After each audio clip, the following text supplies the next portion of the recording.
ओम अज्ञानतिमिरान्धस्य ज्ञानाञ्जनशलाकया सत्सर्वमिलितं येन तस्मै श्रीगुरुवे नमः। नमो विष्णुपादाय कृष्णप्रेष्ठाय भूतले श्रीमते भक्तिवेदान्त स्वामीति नामिने नमस्ते सारस्वती देवे गौरवाणी प्रचारिणे निर्विशेष शून्यवादी पाश्चात्य देशकारिणे जय श्री कृष्ण चैतन्य प्रभु नित्यानंद श्री अद्वैत गदाधर श्रीवासदि गौर भक्त वृंद हरे कृष्णा कृष्णा कृष्णा हरे हरे हरे राम राम राम हरे हरे हरे कृष्णा பக்தர்கள் எல்லாருக்கும் இனிமையான மாலை வணக்கம். இன்றைய பாகவத சத்சங்க வகுப்புல கலந்துட்டு இருக்கிற எல்லா பக்தர்களுக்கும் என்னுடைய பணிவான நமஸ்காரம். ஸ்ரீமத் பாகவதத்துடைய தொடர்ச்சி. இன்றைக்கு 3ஆம் ஸ்கந்தத்துடைய 4வது அத்தியாயம். அதுல முதல் 2 ஸ்லோகங்கள். விதுரர் மைத்ரேயரை தேடி செல்கின்றார். விதுரர் ஏன் மைத்ரேயரை தேடி சென்றார்? விதுரரும் உத்தவரும் என்ன பேசிக் கொண்டார்கள்? உத்தவருடைய கூற்று, அவருடைய ஸ்டேட்மெண்ட் என்ன? இதையெல்லாம் நாம ஏன் தெரிஞ்சுக்கணும்? உத்தவர் விதுரர்கிட்ட என்ன பேசிக் கொண்டிருந்தார்? இதுக்கு முந்தைய அத்தியாயங்கள்ல உத்தவர் விதுரர்கிட்ட பேசிட்டு இருந்தார். அதுக்கப்புறம் உத்தவர் விதுரர்கிட்ட பேசினார். அதுக்கப்புறம் விதுரர் ஏன் மைத்ரேயரை தேடி போனார்? இதையெல்லாம் நம்ம தெரிஞ்சுக்கிறதுனால என்ன பிரயோஜனம்? நல்ல டிவி சீரியல் போற நேரத்துல இந்த மாதிரி கிளாஸ் வச்சிருக்காங்களே, என்ன விஷயம்? இப்போ நிறைய பேருக்கு டிவி சீரியல் டைம் இது ஹாட் ஆஃப் த டைம். இப்பெல்லாம் 24 hours டிவி சீரியல் போடுறாங்க. 24 மணி நேரம் டிவியில சீரியல் ஓடுது. அது வருஷ கணக்கா எபிசோடா ஆயிரக்கணக்கான எபிசோடு. ஸோ அதெல்லாம் அதோடைய தாக்கம் என்ன? இந்த எபிசோடு பாகவதத்துடைய தாக்கம். இங்கே நிறைய எபிசோட்ஸ் இருக்கு. பாகவதத்திலையும் அத்தியாயமா போயிட்டு இருக்கு. 18,000 ஸ்லோகம், 12 ஸ்கந்தம், 18,000 ஸ்லோகம், 18 புத்தகம். இன்னும் எபிசோடா போயிட்டே இருக்கு. அதுவும் ஒரு ஸ்லோகத்துக்கு நம்ம ஒரு நாள் கிளாஸ் கொடுத்துட்டு இருக்கோம். பக்தர்கள்லாம் சேர்ந்து ஒரு ஸ்லோகத்தை எடுத்து அதை வேற 1 மணி நேரம் பேசிட்டு இருக்கோம். ஆச்சாரியர் பாருங்க, பக்தி சித்தாந்த சரஸ்வதி தாக்கூர் ஸ்ரீமத் பாகவதத்துடைய 1வது ஸ்கந்தம், 1வது அத்தியாயம், 1வது ஸ்லோகம் 1.1.1 அதுக்கு 1.5 மாசம் 2 மாசம் கிளாஸ் கொடுத்திருக்காரு ஒரே ஸ்லோகம். ஸ்ரீமத் பாகவத்துடைய 1ஆம் ஸ்கந்தம், 1ஆம் அத்தியாயம், 1வது ஸ்லோகத்துக்கு 1.5 மாசம் 2 மாசம் கிளாஸ் கொடுத்திருக்காரு. பிரபுபாதர் என்ன பண்ணியிருக்காரு? ஸ்ரீமத் பாகவதம் 1ஆம் ஸ்கந்தம், 1ஆம் அத்தியாயம், 1ஆம் ஸ்லோகத்துக்கு 12 பக்கத்துக்கு விளக்கம் எழுதியிருக்காரு. 10ல இருந்து 12 பக்கம். அப்போ இங்க நிறைய விஷயங்கள்லாம் இருக்கு. ஒரு முறை பக்தி சித்தாந்த சரஸ்வதி தாக்கூர்ட்ட கேட்டாங்க பத்திரிகையாளர்கள்லாம் பக்தி சித்தாந்த சரஸ்வதி தாக்கூர்ட்ட ஒரு கேள்வி கேட்டாங்க.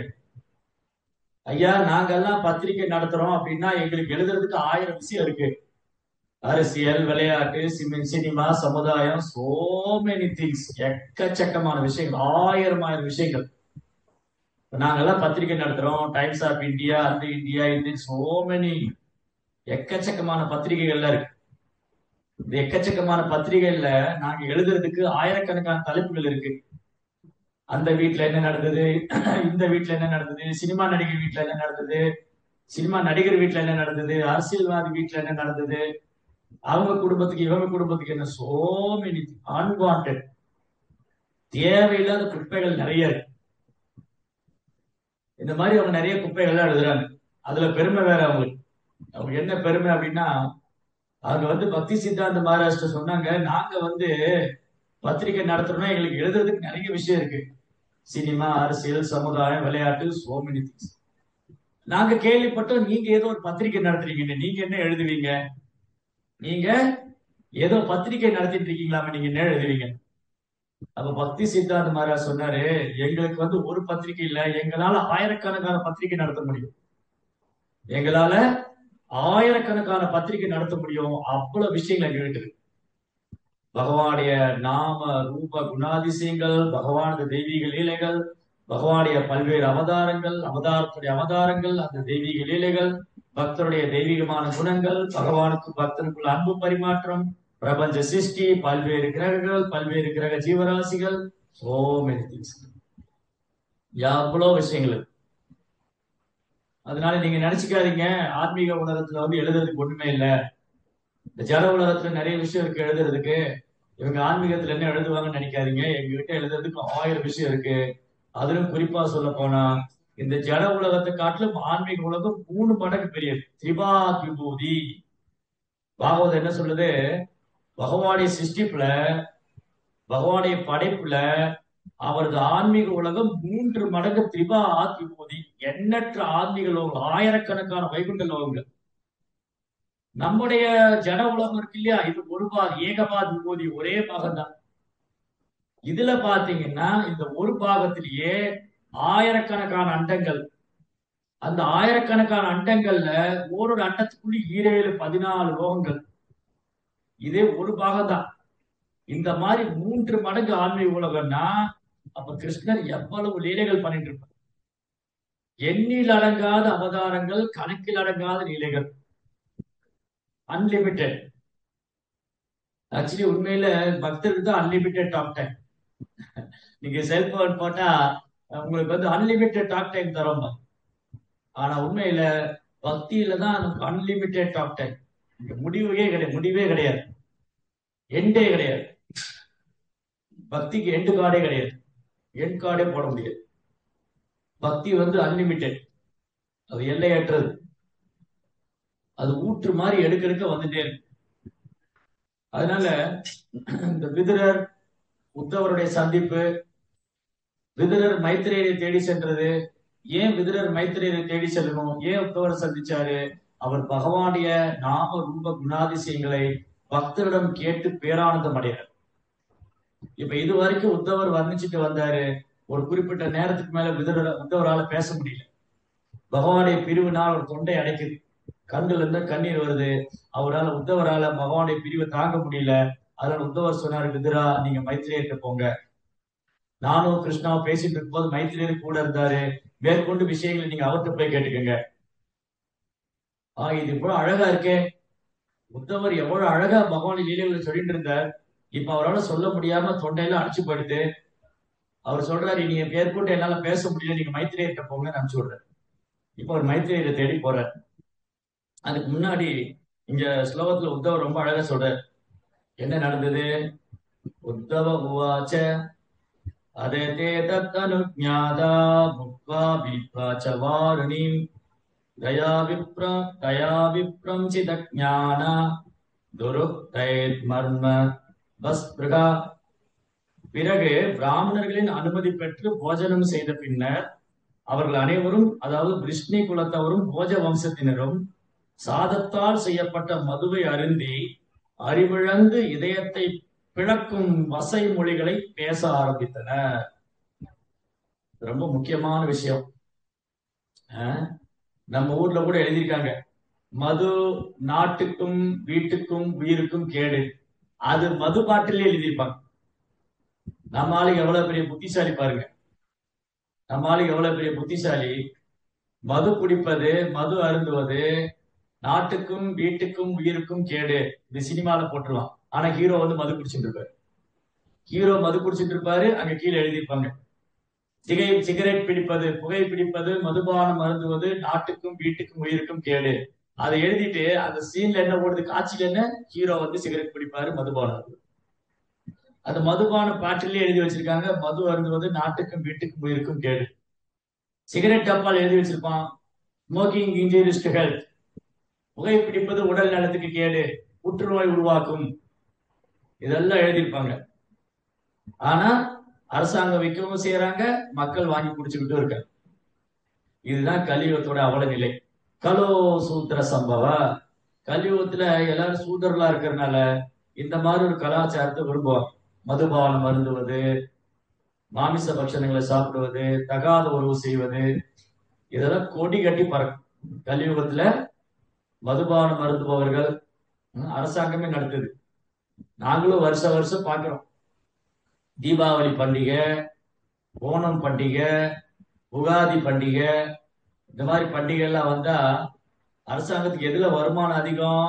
மதுபான கடையில் தான் வருமானம் அதிகம். தள்ளு முள்ளு கூட்டம். கொரோனா டைம்ல கோயில் எல்லாம் மூடிட்டாங்க, மதுபான கடையை திறந்து விட்டாங்க. ஏன்னா கோயில்ல போனா கொரோனா வந்துடும், மதுபான கடையில போனா கொரோனா வராது. ஏன்னா மதுபானம் வந்து கிருமி நாசம். மதுபானம் வந்து கொடுமை, கால கொடுமை. என்ன பண்ணாங்க? கோயில்களை திறக்கக்கூடாது, மக்கள் கூடுவார்கள், கூட்டம் வந்தால் கொரோனா பரவிவிடும், கோயிலை பூட்டுங்க, லாக்டவுன் போடுங்க. ஆனா அந்த பக்கம் மதுபான கடை திறந்து விட்டாங்க. குடிமக்களுக்கு எல்லாம் கொண்டாட்டம். குடியாட்சி, இதைத்தான் குடியாட்சின்னு சொல்றாங்க போல இருக்கு. குடிமக்களுடைய ஆட்சி, குடியாட்சி. என்ன குடி? மதுபானம் அருந்துறவங்க. அப்ப இந்த மதுபானம் அருந்துறவங்க அவங்களுடைய நிலைமை என்ன? சரி, எந்த காலத்துல எல்லாம் இந்த மதுபானம் 5000 ஆண்டுக்கு முன்பாக பரீட்சித் மகாராஜா ராஜ்யத்துல ஒரு மதுபான கடை கூட கிடையாது. கலிபுருஷன் கேட்கிறார். ஒரு நாள் பரீட்சித் மகாராஜா நகர்வலம் சென்று கொண்டிருந்தார். பரீட்சித் மகாராஜ் நகர்வலம் சென்று கொண்டிருந்த பொழுது ஒரு அசுர குணம் படைத்த ஒரு கீழ்நிலையான மனிதன், தோற்றத்தில் ரொம்ப மோசமான உடை அணிந்திருக்கிறான், அலங்கோலமாக இருக்கிறான், அருவருக்கத்தக்க நிலையில் இருக்கிறான். அந்த துர்புத்தி படைத்தவன் ஒரு பசுவை துன்புறுத்தி கொண்டிருக்கிறான். உடனே பரீட்சித் தன் உடைவாள உருவினார். அதே அயோக்கியனை, முட்டாளே, என்ன துணிச்சல் இருந்தா என் ராஜ்யத்தில் என் பிரஜையை துன்புறுத்துவாய். பிரஜை அப்படின்னா மனிதர்கள் மட்டும் ராஜாவுடைய பிரஜை அல்ல. விலங்குகள், பறவைகள், கால்நடைகள் அனைத்தும் ஒரு பிரஜை தான். ஒரு பசு தண்டிக்கப்பட்ட பொழுது உடனடியாக பரீட்சித் தன் உடைவாள உருவினர். அந்த கலிபுருஷனை தண்டிப்பதற்காக கலிபுருஷன் சரணடைந்து விட்டார். ஓ பரீட்சித் மகாராஜா, என்னை கொன்று விடாதீர்கள், நானும் உங்க பிரஜை தான், எனக்கும் இடம் கொடுங்க. ஓ அயோக்கியனே, உனக்கு இடமே கிடையாது, ஓடிவிடு, என் முன்னாடி வராது, நான் உன்னை கொன்று விடுவேன். பரீட்சித் மகாராஜாவுடைய பாதங்களை பற்றி கொண்ட அந்த கலிபுருஷன், ஐயா எனக்கும் இடம் கொடுங்க, நானும் உங்க பிரஜை தான். ஓ அப்படின்னா நீ இங்க போயிரு. எங்கெல்லாம் நீ போயிருக்கலாம்? தியூனம் பானம் ஸ்திரியா சூனா. தியூனம் பானம் ஸ்திரியா சூனா. எங்கெல்லாம் மதுபானம் அருந்துறாங்களோ, எங்கெல்லாம் மாமிச பக்ஷணங்களை புசிக்கின்றார்களோ, சாப்பிடுறாங்களோ, எங்கெல்லாம் தகாத உறவு செய்யறாங்களோ, எங்கெல்லாம் சூதாடுறாங்களோ, அங்க போய் நிற்கலாம். கலிபுருஷன் உலகம் முழுவதும் சுத்தி வந்தார். அப்ப 5000 ஆண்டுகளுக்கு முன்பாக பரீட்சித் மகாராஜா இந்த உலகத்துக்கே சக்கரவர்த்தி, பூகோளத்துக்கே சக்கரவர்த்தியா இருந்தார். பரீட்சித் மகாராஜ் சக்கரவர்த்தி, emperor, is the emperor of the whole earth planet. இந்த எர்த் பிளானட் பூகோளம் முழுவதுக்குமே சக்கரவர்த்தி பரீட்சித். அவ பரீட்சித்தோட ராஜ்யம் பொற்காலம். அவர் ராஜ்யத்துல இந்த கலிபுருஷன் சுத்தி வர்றான். ஒரு இடத்துலயும் மதுபான கடை கிடையாது, கசாப்பு கடை கிடையாது, மாமிச பட்சணங்கள் கிடையாது, சூதாடுறவங்க கிடையாது, தகாத உறவு செய்யறவங்க கிடையாது. கலிபுருஷன் ஏமாந்து போனான். உடனே பரீட்சித்து வந்தான். ஐயா பரீட்சித்து, ஓ மகாராஜா, ஓ சக்கரவர்த்தி, உங்க ராஜ்யத்துல இது இல்லவே இல்லை, எங்கேயுமே பார்க்க முடியலையே, எனக்கு வேற ஏதாவது இடம் கொடுங்க, இது பத்தாது. உடனே பரீட்சித்து சொன்னாரு, ஓகே, நீ வந்து செல்வம் எங்க இருக்கோ அங்க போயிரு, தங்கம் கோல்டு. சோ தங்கம் கோல்டு இருக்கிற இடத்துல போயிருந்துக்கோ. சோ செல்வம் இருக்கிற இடத்துல போயிருந்தா அடுத்தடுத்து எல்லாம் இமீடியட்டா, இல்லையா? யார் அதிகமா தப்பு பண்ணுவாங்க இந்த உலகத்துல பாக்குறோம் இல்லையா? ஒண்ணுமே இல்லாத ஏழைகள் அதிகமா தப்பு பண்றாங்களா, பெரிய செல்வந்தர்கள் தப்பு பண்றாங்க? பெரிய செல்வந்தர்கள் தான் மது வருதுறவங்க, மாமிசம் சாப்பிட்ற, தகாத ஒரு சூதாட்டம், எல்லாம் பணம், செல்வம், பெயர், புகழ்லாம் வந்துச்சு, அவ்வளவுதான். ஜென்ம ஐஸ்வர்ய சுதஸ்ரீவி ஏதமாதமத்மான். அப்படி கர்வத்துல, அகங்காரத்துல, ஓ நான் உயர்ந்த குலத்துல பிறந்திருக்கேன், எனக்கு ஐஸ்வர்யம், செல்வம் இருக்கு, அழகு இருக்கு, பாண்டித்யம் இருக்கு, நான் எதை வேணாலும் விலை கொடுத்து வாங்கிடுவேன், எப்படி வேணாலும் வாழ்வேன். எண்ணற்ற உதாரணங்கள். சோ ஏழைகளுக்கு என்ன இருக்கும்? ஏழைகளுக்கு வறுமையில இருக்கிறவங்க அவங்க அதிகமா செலவு பண்ண முடியாது. ஆனா கலியுகத்துல என்ன ஆயிடுச்சு? எல்லாம் தலைகீழ மாறிடுச்சு. கலியுகத்துல என்ன ஆயிடுச்சு? எல்லாருக்கும் மதுபானம் அரசாங்கமே இலவசமா, அதாவது குறைந்த விலையில கொடுக்குறாங்க. எதெல்லாம் குறைந்த விலையில அரசாங்கம் விநியோகம் பண்ணுமோ அதை விட்டுட்டு துர்பாக்கியமான ஒரு சூழ்நிலை. ஏன்னா கலியுகத்துல நேச்சாராஜன் ரூபினா மனிதர்களே கடைநிலையானவங்க தான் மன்னர்களா இருப்பான், தலைவர்களா இருப்பான். கலியுகத்துல மனிதர்களே கடைநிலையானவன், நராத்தமா மனிதர்களே கீழ்நிலையானவன். கலோ சூத்திர சம்பவம். கலியுகத்துல இந்த மதுபானம் மருந்துவது முக்கு கடை வச்சிருக்காங்க. எது திறக்கிறாங்களோ மூடுறாங்களோ இல்லையோ, காலையிலான இதை திறந்து வச்சிருக்காங்க. அதுல வேற நம்மளோட ஒரு அரசியல் தலைவர் பேசினார், சமீபத்துல ஒரு பேட்டி கொடுத்திருந்தார். குடிமக்களை திட்டாதீர்கள், குடிகாரர்கள். குடிமக்கள் தான் குடிகாரர்கள். குடிகாரர்களை திட்டாதீர்கள். அவங்க ஏன் காலையில குடிக்கிறாங்க திட்டுறீங்க? அவங்க வேலைக்கு போய் கடினமா உழைக்க வேண்டாமா? அப்ப மதுபானம் பருகிட்டு போனதான் அவங்களால உழைக்க முடியும். எவ்வளவு பெரிய விஞ்ஞானம் மூல பாருங்க. அவரு ஒரு அரசியல் தலைவர் பேசுறாரு. அவரை ஓட்டு போட்டு மக்கள் எம்எல்ஏவும் எம்பியாவும் தேர்ந்தெடுத்திருக்காங்க. அவருக்கு சட்டசபைக்கெல்லாம் அனுப்புறாங்க. ஆனா அவர் என்ன பேசுறாரு? குடிகாரர்களை திட்டாதீர்கள். காலையில ஏன் குடிக்கிறேன்னு கேட்காதீங்க. ஏன்னா அவங்க கடினமா உழைக்கிறாங்க. அவங்க குடிச்சாதான் அவங்களால உழைக்க முடியும். அதுக்கப்புறம் என்ன பண்ணாங்க? ஒரு விஷச்சாராயம் குடிச்சு இறந்து போயிட்டாங்க. விஷச்சாராயம் குடிச்சு இறந்து போனவங்களுக்கு 10 லட்சம் ரூபாய் கொடுக்குறாங்க. சாதாரணமா ஏதோ விபத்துல இறந்து போனவங்களுக்கு 1 லட்சம் 1.5 லட்சம் கொடுக்குறாங்க. விபத்துல இறந்து போறவங்க அந்த மாதிரி உள்ளவங்களுக்கு எல்லாம் அரசாங்க நிதி உதவி எப்படி பண்ணுது? 1 லட்சம் 1.5 லட்சம். விஷச்சாராயம் குடிச்சு செத்து போனவங்களுக்கு 10 லட்சம். அவன் தான் விஷச்சாராயம் குடிச்சு செத்து போனான், அதனால அவருக்கு ரேட் ஜாஸ்தி. இந்த மாதிரி கலியுகத்துடைய தாக்கம் முட்டாள் தலைவர்கள், முட்டாள் மந்திரிகள், அமைச்சர்கள் நாளுக்கு நாள் அதிகமாயிட்டு. மக்களை இந்த பிரச்சனை மக்கள்கிட்ட தானே.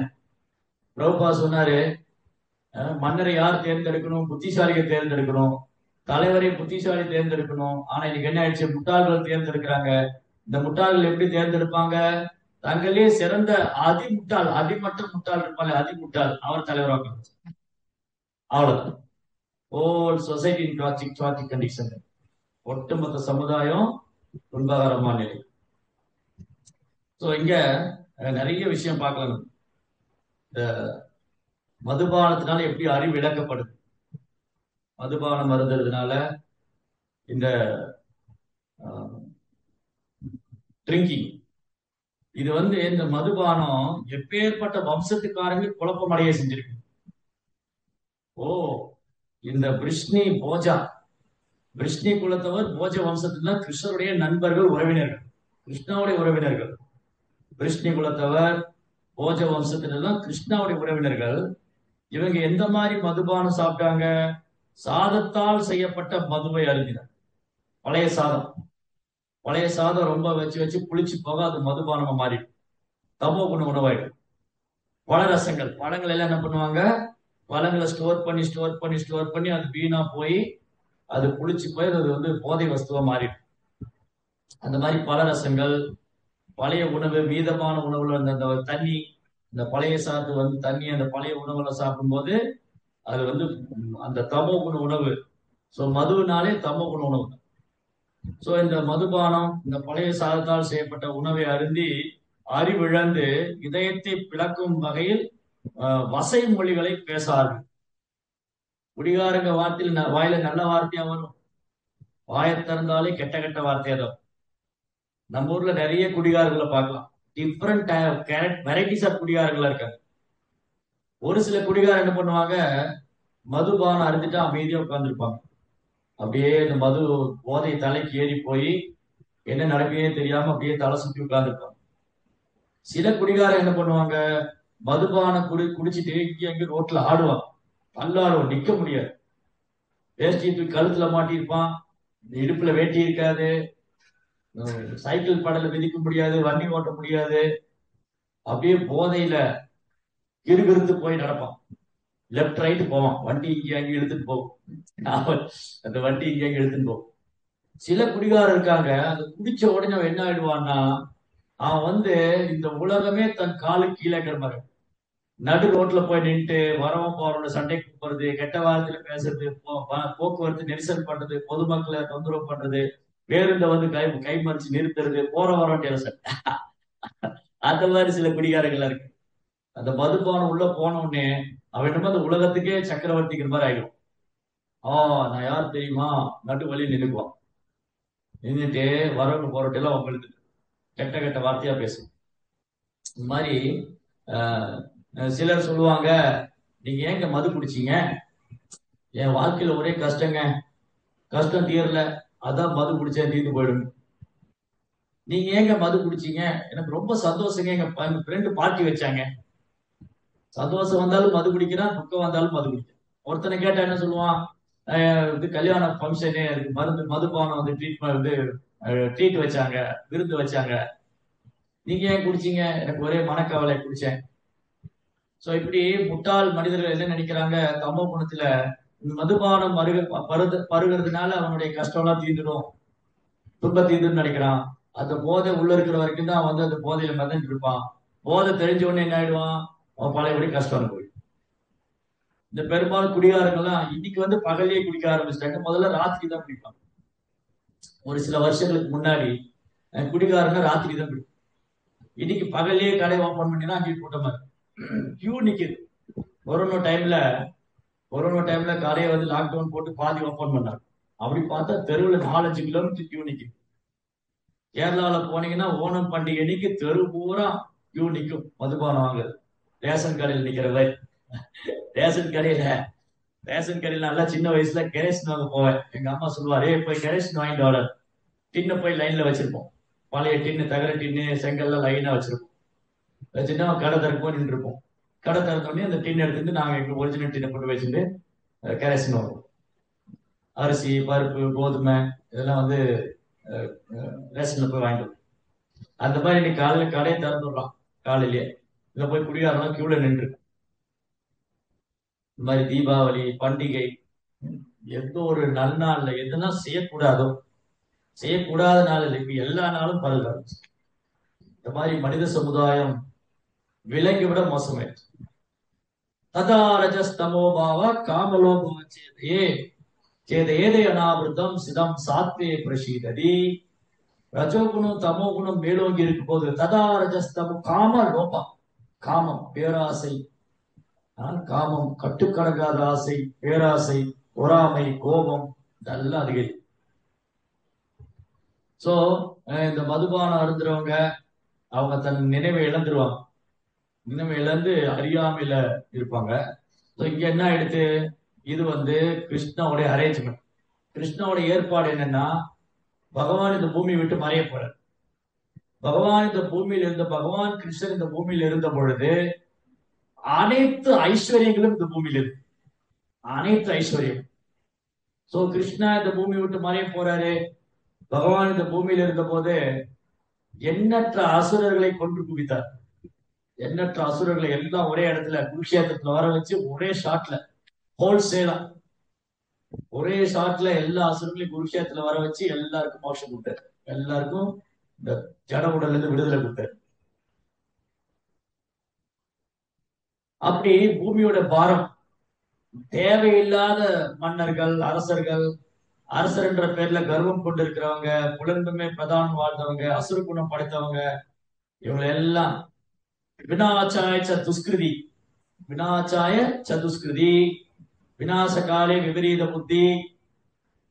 இந்த விநாசம் சமுதாயத்துக்கு தொந்தரவு கொடுக்கக்கூடிய பக்தர்கள், வைஷ்ணவர்கள், பிராமணர்களுக்கு எல்லாம் தொந்தரவு கொடுக்கக்கூடிய, சமுதாயத்துல பக்தர்களுக்கு தொந்தரவு கொடுக்கக்கூடிய இந்த விநாச புத்தி படைச்சவங்க, இவங்க எல்லாம் ஒரு ஸ்லாட்டா கொண்டு வந்து ஒரு இடத்துல கொண்டு வந்து மகாபாரத யுத்தத்துல எல்லாரையும் முடிச்சிட்டார். எப்படி ஜராசந்தனுடைய பல்வேறு அக்ஷோபிணிகள், சிசுபாலன், கம்சன் போன்ற எண்ணற்ற பௌமாசுரன், எண்ணற்ற அசுரர்கள் சோ இப்படி இந்த மாதிரி தேவையில்லாத அசுரங்களால பூமி பாரமா இருந்தது. கிருஷ்ணா எல்லாரையும் வதம் பண்ணாரு, பூமியோட பாரத்தை குறைச்சாரு. ஆனா அவர் வம்சத்துல பார்த்தா அதுல லட்சக்கணக்கான பேர், கோடிக்கணக்கான பேர் இருக்கு. பகவான் கிருஷ்ணருக்கு 16,108 மனைவிங்க. அந்த 16,108 மனைவிக்கு 10 குழந்தைங்க, அவங்களுக்கு 10 குழந்தைங்க, அவங்களுக்கு 10 குழந்தைங்க. இப்படி கணக்கு போட்டா unlimited. Krishna is unlimited. Krishna அப்படின்னாலே எல்லையற்றவர். கிருஷ்ணா எல்லையற்றவர், அவர் வம்சம் எல்லையற்றது. இந்த மாதிரி கோடிக்கணக்கான பேர் இருக்காங்க. ஆனா பூமாதேவி இவங்களை பாரமா நினைக்கல. ஏன்னா இவங்க எல்லாம் பகவானோட சம்மந்தப்பட்டு கிருஷ்ணனுடைய நண்பர்களும் உறவினர்களுமா இருக்கிறதுனால பூமாதேவிக்கு இவங்க மேல ஒன்றும் அவ்வளவு பாரமா நினைக்கல.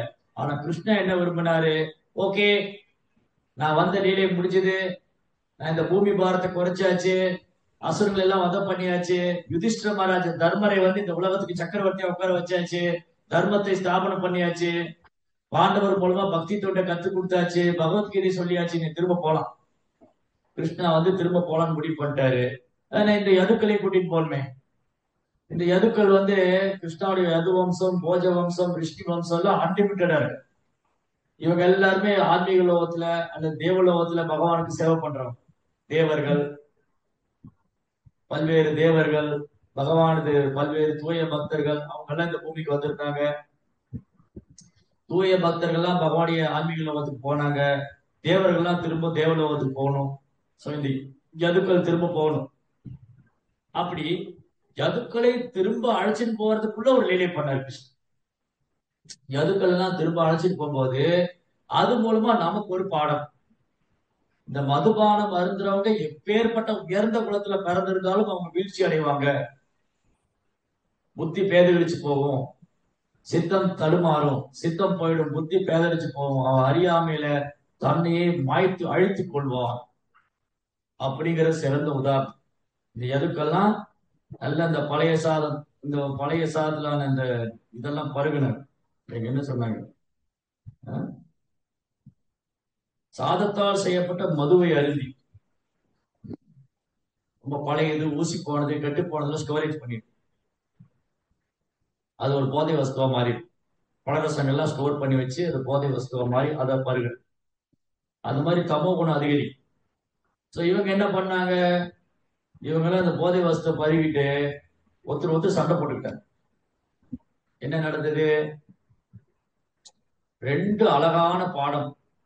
பகவான் கிருஷ்ணர் இந்த பூமியில தன் லீலையை முடிச்சுட்டு போகும்போது யதுக்களை திரும்ப அழைச்சிட்டு போறதுக்கு முன்னாடி நமக்கு ரெண்டு அழகான பாடம் கொடுத்தார்.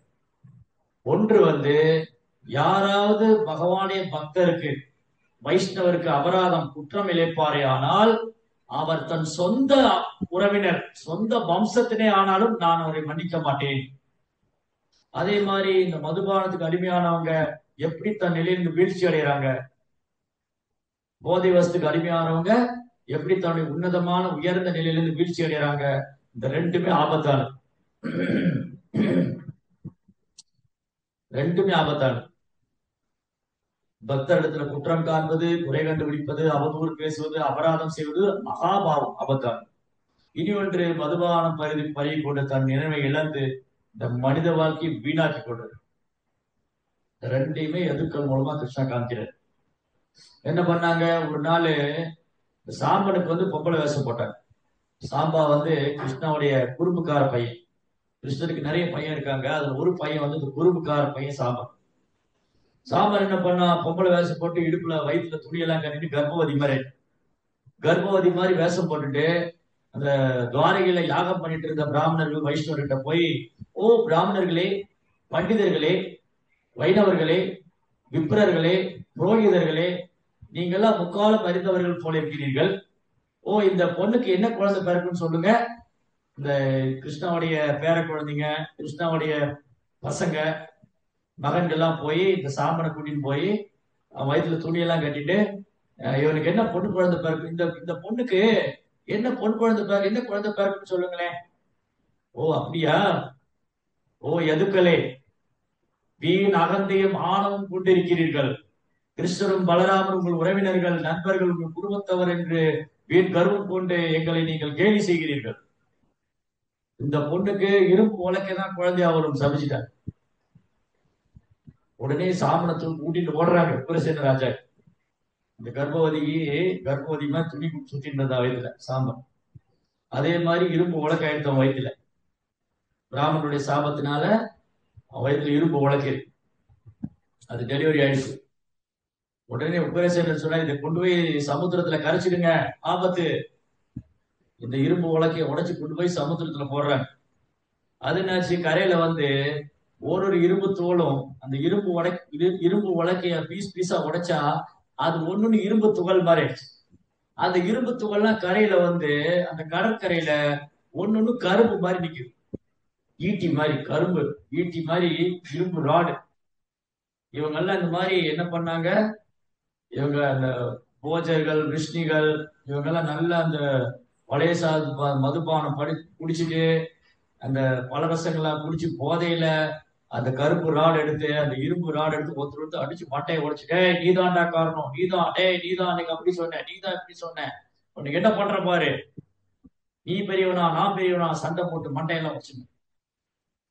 அதுக்கப்புறம் இந்த போதை அதிகமாகி அவங்க கிருஷ்ண பலராமனுக்கு எல்லாத்துக்கும் இவங்க 2 பேர் தான் காரணம், இங்க நடக்கிறதுக்கெல்லாம் இந்த கிருஷ்ணரும் பலராமன் தான் காரணம், அவங்கள சும்மா விடக்கூடாதுன்னு அவங்க பக்கம் போக கிருஷ்ணரும் பலராமரும் 2 பேரும் கை கோத்துட்டு இந்த ஒட்டுமொத்த யதுவம்சம் துவம்சம்.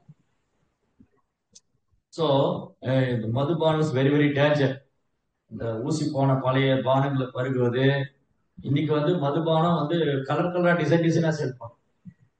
இந்த பழசு எல்லாம் போட்டு வச்சுட்டு ஏதோ மதுபானம் எல்லாம் பண்ணி அது கலர் கலரா மக்களை வந்து வசியப்படுத்துறாங்க. அதை குடிச்சு பழகிட்டவங்க அடிக்ட் ஆயிடுறாங்க.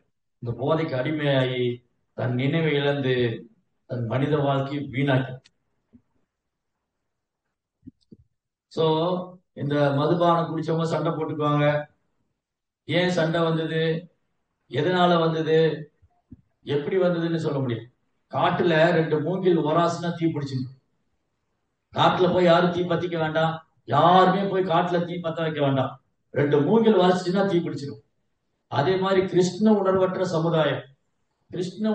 சமுதாயம் பொய்யங்காரத்தினாலும் அறியாமையினாலும் இந்த மாதிரி போதை வஸ்துக்களுக்கு அடிமையாகி தேவையில்லாத சண்டை சச்சரவு, உள்நாட்டு பூசல், வெளிநாட்டு பூசல், குடும்பத்துல தகராறு, சோ மெனி ப்ராப்ளம்.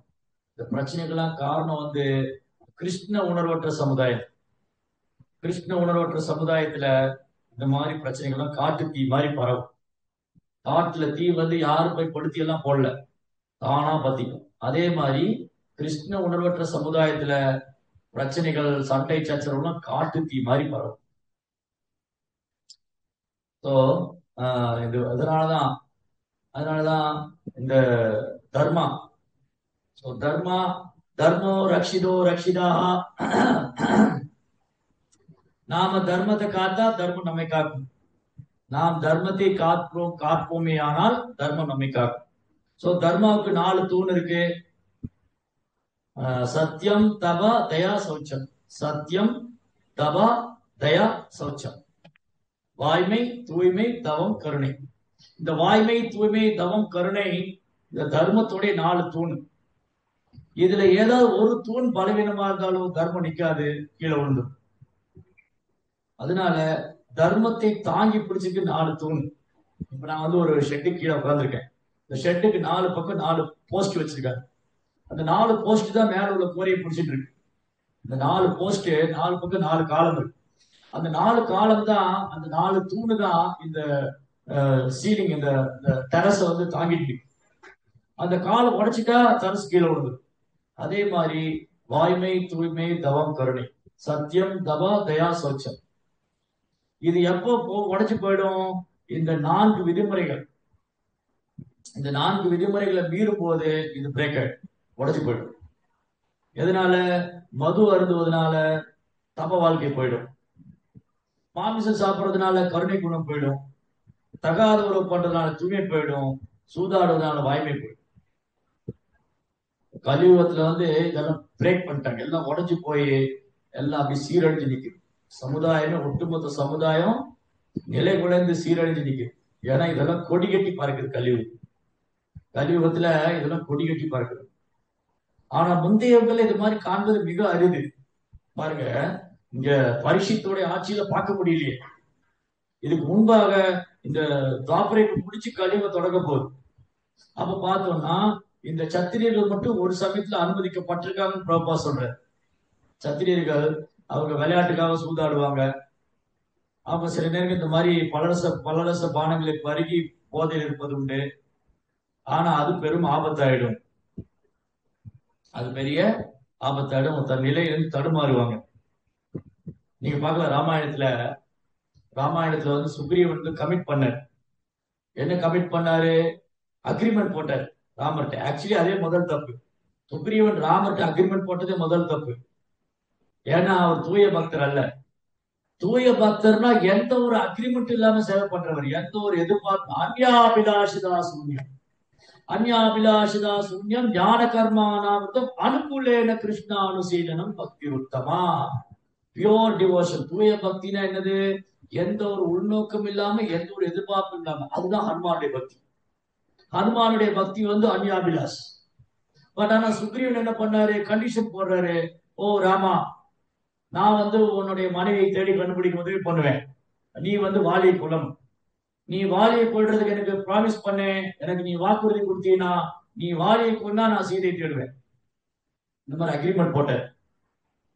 அக்ரிமெண்ட் போட்டது மட்டும் இல்ல, அதே மாதிரி ராமர் ஓகே சுக்ரீவா, உன் பக்கம் நியாயம் இருக்கு. ஏன்னா உன் சகோதரன் வாலி உன் மனைவியை வந்து அபகரித்து விட்டான், உன் ராஜ்யத்தை அபகரித்து விட்டான், உன்னை கொல்ல நினைக்கிறான். அதனால தர்மப்படி நான் அவனை தண்டிப்பேன். ஏன்னா நான் தர்மமே உருவானவன். அதனால வாலிக்கு தண்டனை உண்டு, கவலைப்பட வேண்டாம். சோ ராமர் சொன்ன மாதிரியே சொன்ன சொல் மீறாம, சொன்ன சொல் மாறாம ராமர் வாலி வதம் செஞ்சார்.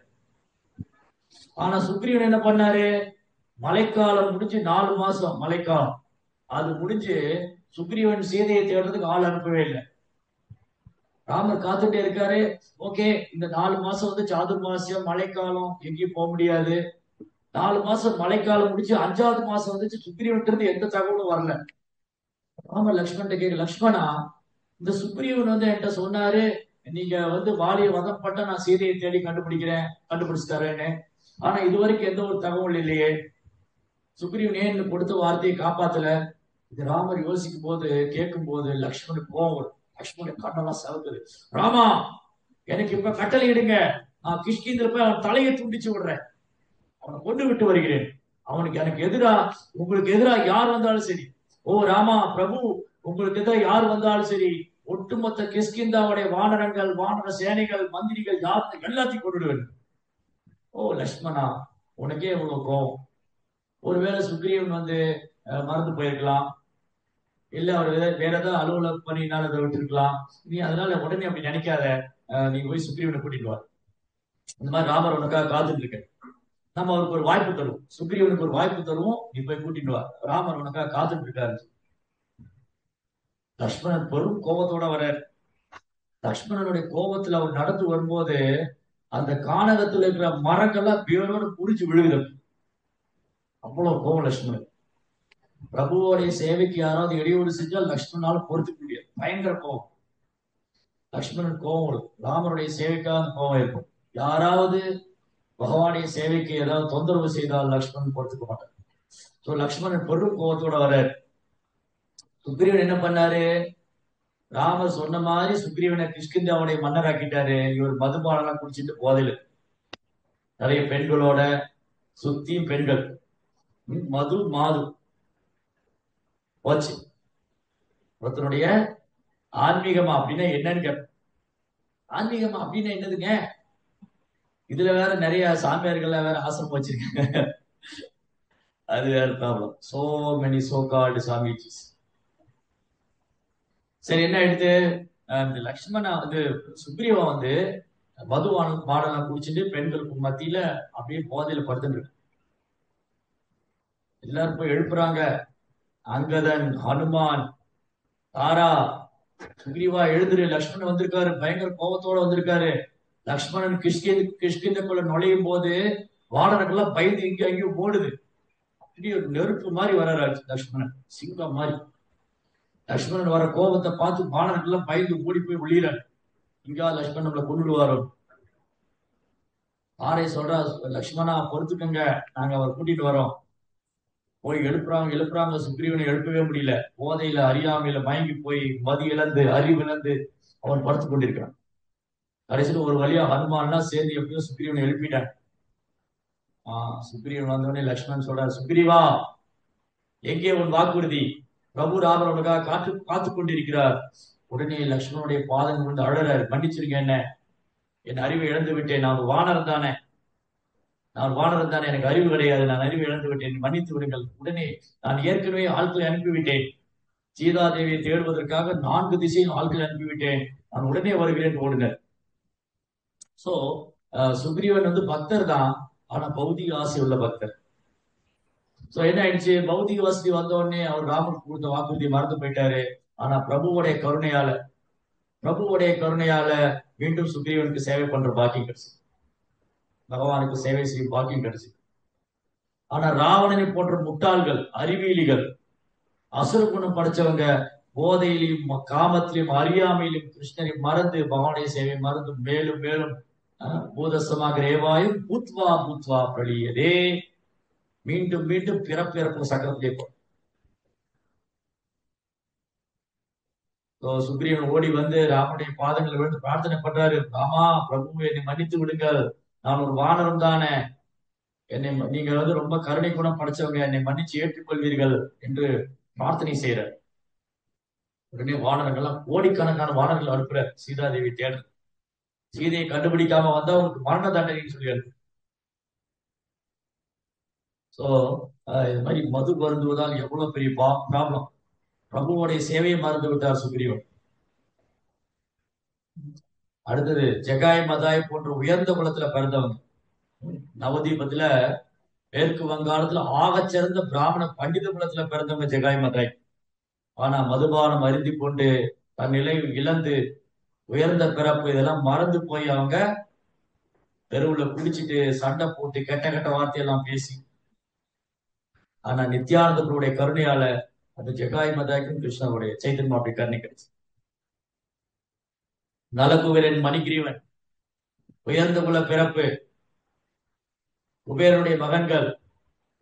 ஆனா பெண்களோடு உல்லாசமாக மதுபானம் அருந்து கொண்டு பெண்களோடு உல்லாசமா அந்த குலத்துல இறங்கி விளையாடி இருக்கும் போது எவ்வளவு பெரிய ஒரு தூய பக்தர் வராரு நாரதர். அவரை வரவேற்காம அவருக்கு நமஸ்கரிக்காம சேவை பண்ணாம ஒரு விலங்கு மாதிரி அந்த இதுல விளையாடி, முதல மாதிரியும் யானை மாதிரி. கடைசியில் நாரதர் சமைச்சா 2 பேரும் மரங்களா போகணும். ஆனா நாரதரை போன்ற தூய பக்தியின் சாபம் கூட அவங்க வரம் தான். அவங்க எங்க மரமா இருக்கிறாங்க, கிருஷ்ணனுடைய யசோதம்மா வீட்டு முற்றத்துல 2 பெரிய யமால அர்ஜுன மரங்களா நிக்கிறாங்க. குபேராத்மஜோ பக்த முக்த ஜயத்வ துவயா மோக்ஷிதோ பக்தி பாஜகிருதௌ ச ததா பிரேம பக்திம் ஸ்வகாமே பிரயத்ய நமோக்ஷே கிரஹோ மேஸ்தி தாமோதரேஹா. குபேரின் 2 மகன்கள் நலகுபேரன் மணிகிரீவன் நாரதின் சாபத்தால் 2 பெரிய மரமானாங்க. அது கிருஷ்ணனுடைய வீட்டு யசோதாமா வீட்டு முற்றத்துல நின்னாங்க. பகவானுடைய கருணையால் அந்த சாமி மோஷம் பெற்று தூய பக்தர். அப்போ சில நேரங்கள்ல நம்ம திரேதா யுகத்துல பார்க்கலாம், சத்திய யுகத்துல பார்க்கலாம், இரண்யகசிபு போன்றவங்க, ராவணனை போன்றவங்க, ஏன் சில நேரம் வந்து இந்த சுக்ரீவனை போல உள்ளவங்க கூட மதுபானத்துக்கு அருமையா இருக்காங்க. துவாபரயுகத்துல நலகுபேரன் மணிகிரீவன், கலியுகத்துல ஜெகாய் மதாய். நீ கலியுகத்துல பெரும்பாலான மக்கள் இந்த போதைக்கு அடிமையா இருக்கு. சோ இதுல இருந்து விடுபடுறதுக்கு ஒரே வழிதான், ஒன்று பகவானுடைய கருணை, இன்னொன்று பகவான் தூய பக்தருடைய கருணை. அமெரிக்கா மாகாணத்துல எண்ணற்ற உயர்ந்த குலத்துல பிறந்த பெரும் செல்வந்தருடைய மகன்கள், இளைஞர்கள், யுவதிகள் போதை வசத்துக்கு அடிமையாகி தெருவுல படுத்திருப்பாங்க. போதை பொருளை பயன்படுத்திட்டு அமெரிக்காவே திகைச்சு போனது. இப்படியே போனா இந்த மாகாணத்தை யார் காப்பாத்துவாங்க? அரசாங்கத்தால ஒண்ணும் செய்ய முடியல. அங்க இருக்கிற கிறித்துவ மார்க்கம், அங்க இருக்கக்கூடிய அந்த தூதர்கள், அந்த மத போதகர்கள், அவங்களாலே ஒண்ணும் செய்ய முடியல. எல்லாம் திகைச்சு போயிருந்தாங்க, என்ன செய்வது? சில பிரபுபாதர், பகவானது தூய பக்தர், அந்த அமெரிக்கால போய் அங்க உக்காந்து ஹரே கிருஷ்ணா மகாமந்திர ஜபம் செஞ்சு இந்த மதுக்கு அடிமையா இருந்த இந்த ஹிப்பிகள் வாழ்க்கையில எல்லாத்தையும் வந்து எல்லா வாழ்க்கையில எல்லாம் இருக்கு. ஆனா அவங்களுக்கு என்ன போதை, இந்த போதை பொருள்ல கிடைக்கிற ஆனந்தம் வேற எதுலயும் இல்லையே. இங்கெல்லாம் மார்க்கம்ங்கிற பேர்ல மதம்ங்கிற பேர்ல ஏமாத்துறாங்க. எல்லாமே ஏமாற்று வேலையா இருக்கு. எதுவுமே உண்மை இல்லை. அதனால நாங்க போதை அடிச்சுக்கிட்டு அந்த போதையில ஒரு ஆனந்தத்தை அனுபவிக்கிறோம்னு அறியாமையில வந்து கம்பங்குளத்துல மூழ்கி போய் இந்த மனித வாழ்க்கை வீணாக்கி. நான் பிரபுபார் சொன்னார், அதை விட ஒரு பெரிய போதை இருக்கு. நீங்க அருந்துற மதுபானம் போதை தெளிஞ்சு போயிடும். இங்க மதுபானம் குடிக்கிறாங்க இல்லையா, இந்த மதுபானம் போதை தெளிந்து விடும். பெண்கள் மேல் உள்ள போதை தெளிந்து விடும். அது வந்து அழகு இருக்கிற வரைக்கும் தான். அழகு இருக்கிற வரைக்கும் தான் போதை. பெண்கள் இடத்துல, ஆண்கள் இடத்துல. காசு பணம் இருக்கிற வரைக்கும் தான் மதுபானத்துல போதை. பதவி இருக்கிற வரைக்கும் தான் அதுல போதை. புகழ் இருக்கிற வரைக்கும் அதுல போதை. ஆனா கிருஷ்ணன் மேல உள்ள போதை ஒரு நாளும் குறையாது. ஒரு நாளும் குறையாது. அது நாளுக்கு நாள் அதிகரிச்சுக்கிட்டே இருக்கு. இதுதான் உண்மையான போதை. ஹரே கிருஷ்ணா கிருஷ்ண கிருஷ்ணா ஹரே ஹரே, ஹரே ராம ராம ராம ஹரே ஹரே. பரம் திருஷ்டுவா நிவர்த்ததே விஷயா நிவர்த்தந்தே நிராகாரச தேகினா ரசோபஜ்யம் ரசோபியஸ்ய பரம் திருஷ்டுவா நிவர்த்ததே. இந்த உயர்ந்த சுவை கிருஷ்ணா என்ற அமுதம், கிருஷ்ணா என்ற அமுதத்தை ஒருத்தன் பருகிவிட்டால், கிருஷ்ணர் என்ற போதை, ஹரிநாமம் என்ற போதையை ஒருத்தன் வந்து அனுபவித்து பழகிவிட்டால், இந்த மது மாது பெண்கள் சூது எது மேல ஒருத்தன். அதுக்கு சிறந்த உதாரணம் பிரபுபாவுடைய சங்கத்தினால அங்கிருந்த ஹிப்பிகள், அமெரிக்கர்கள், ஐரோப்பியர்கள், இவங்க எல்லாம் வந்து பிரபுபாவுடைய கருணையால விலங்கை விட மோசமா வாழ்ந்துட்டு இருந்தவங்க பிரபுபாவுடைய கருணையால தூய பக்தரான. சோ இந்த மதுபானம், இதுக்கு இந்த பானத்துக்கு அடிமையா இருக்கிறவங்க, மற்ற பல்வேறு போதைகள் அடிமையா இருக்கிறவங்க கிருஷ்ண அமுதம் என்ற ஒரு அமுதத்தை பருக ஆரம்பித்து விட்டால், ஹரிநாமம் என்ற அமிர்தத்தை ஒருத்தர் ருசிக்க ஆரம்பித்து விட்டால் இதெல்லாம் தானாக விலகும். அதுக்கு சிறந்த உதாரணம் ஸ்ரீல பிரபுபாதர் ஒரு சீடர். அமெரிக்கா மாகாணத்துல பிரபுபாதர் இந்த மாதிரி இடத்துலதான் பிரச்சாரம் பண்ணார். பௌரிங்கிற இடம் இருக்கிறது ரொம்ப மோசமான இடம். எந்த ஒரு சாதுவும் அங்க போக மாட்டாங்க. எந்த ஒரு சாதுவும் அந்த இடத்துக்கு போக விரும்ப மாட்டாங்க. அவ்வளவு மோசமான இடம். ஆனா பிரபுபாதர் அங்க போய் தங்கி இருந்து அந்த மாதிரி உள்ள நபர்களுக்கும் கிருஷ்ண பக்தி கொடுத்து அவங்க முதல் தரமான பக்தராக. அதனால பிரபுபாதர் வந்து எந்த இடத்துலயுமே இந்த 4 விதிமுறையிலும் தளர்வு கொடுக்கவே இல்லை. இவங்க எல்லாம் மதுபானம் குடிக்காம இருக்க முடியாது, அதனால நீங்க மதுபானம் குடிச்சுக்கங்க, ஹரே கிருஷ்ணா மந்திரம் சொல்லிக்கீங்க, நீங்க சிகரெட்டு குடிச்சுக்கங்க, ஹரே கிருஷ்ணா மந்திரம் சொல்லிக்கீங்க அப்படின்னு காம்ப்ரமைஸ் பண்ணவே. பிரபுபாதருடைய தூய்மையினால, அவருடைய கருணையால இவங்க எல்லாரும் இந்த பக்தி யோகத்து ஒழுக்க நெறிகளை வந்து சட்டத்திட்டங்களை ஏத்துக்கிட்டாங்க. ஒருத்தர் வந்து இந்த சட்டத்திட்டங்களுக்கு உட்படாம ஒருத்தரால இந்த மனித வாழ்க்கையை புனிதப்படுத்திக் கொள்ள முடியாது. இந்த மனித வாழ்க்கையை நான் புனிதப்படுத்திக் கொள்ள வேண்டும், நான் பக்தியில் முன்னேற்றம் அடைந்து நான் பகவானுடைய திருநாட்டுக்கு போகணும்னா இந்த 4 ஒழுக்க விதிமுறைகளை எக்காத்து கொண்டும் எந்த சூழலும் கைவிடக்கூடாது. இது தர்மத்துடைய 4 தூண்கள். அதனால இங்க பார்க்கலாம், சில நேரங்களில் உயர்ந்த வகுப்பினர் கூட அந்த மதுபானத்துக்கு அடிமையாகி விழுந்துட்டாங்க. ஆனா அதே சமயம் பகவானுடைய கருணையாலும் பக்தருடைய கருணையாலும் பக்தருடைய சங்கத்துல வந்து தூய பக்தருடைய வழிகாட்டுல பக்தி தொண்டு செய்யும் போது இதெல்லாம் அவன் கடந்து மிக உன்னதமான ஆனந்தத்தை அனுபவிக்கும். கிருஷ்ணா என்ற ஆனந்தத்தை ஒருத்தர் அனுபவிக்க ஆரம்பிச்சிட்டாரு, ஹரிநாமம் என்ற ஒரு அமிர்தத்தை ஒருத்தர் பருக ஆரம்பிச்சிட்டாருன்னா மற்றதெல்லாம் தானா விளையும். ஹரே கிருஷ்ண. ஸ்ரீமத் பாகவதம் கி, ஸ்ரீ பிரபுபாத் கி ஜெய். ஹரே கிருஷ்ண.